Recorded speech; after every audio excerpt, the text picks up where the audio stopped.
போர் உரிமைகளுக்கான சங்கத்தினுடைய மாவட்ட துணைத் தலைவர் கோபால ராஜேந்திரன். தமிழ்நாடு அனைத்து வகை மாற்றுத்திறனாளிகளுடைய போராட்டங்கள் கடந்த 10 ஆண்டுகளாக நடந்து கொண்டிருக்கிறது. அனைத்து இந்திய அண்ணா திராவிட முன்னேற்ற ஆட்சியிலே எங்களுடைய கோரிக்கைகள் ஆந்திராவுக்கு இணையான மாத உதவித்தொகை, பாண்டிச்சேரிக்கு இணையான மாத உதவித்தொகை, தெலுங்கானாவுக்கு இணையான மாத உதவித்தொகை கேட்டிருந்தோம்.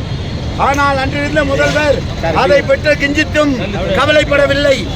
அதனால்தான் நாங்கள் எங்களுக்கான அரசியலை நாங்கள் மேற்கொண்டோம். இங்கே ஜாதி மதங்கள் பல்வேறாக இருந்தாலும், கட்சி சார்பு பல்வேறாக இருந்தாலும், அனைவரும் திமுகவுக்கு ஓட்டு போடுவதென எங்களுக்கான அரசியலை செய்தோம். திமுக வென்றெடுத்த பிறகும் முதல்வர் ஸ்டாலின் அவர்கள் பதவியேற்ற பின்பும் எங்களுடைய கோரிக்கை வெறும் 1000 என்பதை 1500 மட்டும் மாற்றிவிட்டு அமைதியாக இருக்கிறார்.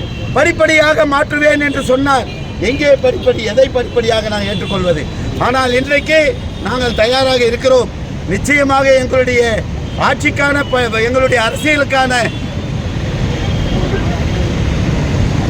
எங்களுடைய அரசியல் வீண் போகக்கூடாது, எங்களுடைய அரசியல் வீணாகக்கூடாது என்பதற்காக இன்றைக்கு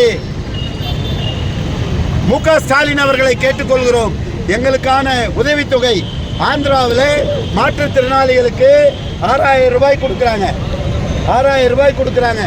இந்த குழந்தைக்கு, கடும் ஊனமுற்ற இந்த குழந்தைக்கு 10,000 ரூபாய் கொடுக்குறாங்க. நாங்கள் அதை வச்சு குடும்பம் நடத்த முடியாது. இந்த குழந்தைக்கு ஒரு ஆள் கூடவே இருக்கணும். சாப்பிட கொடுக்க, படுக்க வைக்க, கவனித்துக்கொள்ள ஒரு ஆள் இருக்கணும். ஒரு ஆள் இன்னைக்கு குறைந்தபட்சம் நீ சொல்கிற மாதிரி 600 ரூபாய் கூட்டி என்ன கூட மாதத்துக்கு 18,000 ரூபாய் இவருடைய கூட்டியை இழந்துதான் இந்த குழந்தையை பார்த்து. இந்த குழந்தை இருந்து முற்பிறவியில் எந்த பாவம் செய்யவில்லை, இந்த பிறவியில் எந்த பாவம் செய்யவில்லை.